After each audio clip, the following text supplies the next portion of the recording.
بسم اللہ الرحمن الرحیم۔ برصغیر کے معروف عالم دین ڈاکٹر محمد حمید اللہ برصغیر کے معروف عالم دین ڈاکٹر محمد حمید اللہ حیدرآباد دکن میں پیدا ہوئے۔ وہیں ابتدائی تعلیم سے اعلیٰ تعلیم تک کے مراحل طے کیے۔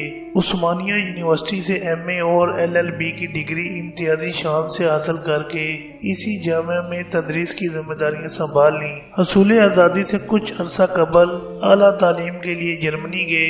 بون یونیورسٹی سے بین الاقوامی قانون کے موضوع پر تحقیقی مقالہ لکھ کر ڈاکٹر آف فلسفی کی ڈگری حاصل کی۔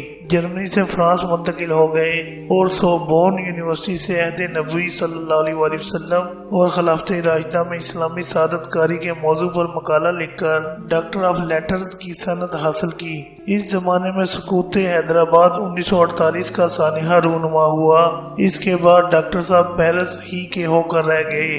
کہا کرتے تھے کہ میں دولت آصفیہ کے پاسپورٹ پر یورپ آیا تھا، پھر میری غیرت نے قبول نہ کیا کہ بھارت کا پاسپورٹ حاصل کروں۔ پناہ گزین کی حیثیت سے تمام عمر کانے رہے، محض سفری دستاویزات کے ذریعے عالمی سفر کرتے رہے، جس کے مطابق 6 ماہ کے اندر اندر فرانس میں واپس آنا پڑتا تھا۔ 70 سال بغیر پاسپورٹ کے گزرے۔ ڈاکٹر حمید اللہ مشرق اور مغرب کی 9 زبانوں پر قدرت رکھتے تھے۔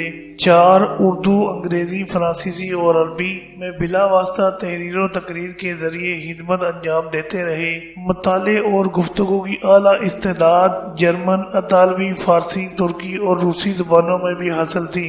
ریٹائرمنٹ تک پیرس کے مشہور تحقیقی مرکز سے وابستہ رہے۔ علم و تحقیق اور دعوت و تبلیغ سے ایسا رشتہ بندھا کہ رشتہ ازدواج کی فکر کی مہلت بھی نہ ملی۔ عالم اسلام کی اعلیٰ جامعات میں تدریسی فرائض انجام دیے۔ جامعہ اسلامیہ بہاولپور میں بھی اسلامی موضوعات پر 12 خطبات دیے، جو خطبات بہاولپور کے نام سے چھپے۔ ان کا انگریزی ترجمہ ڈاکٹر افضل اقبال نے کیا ہے۔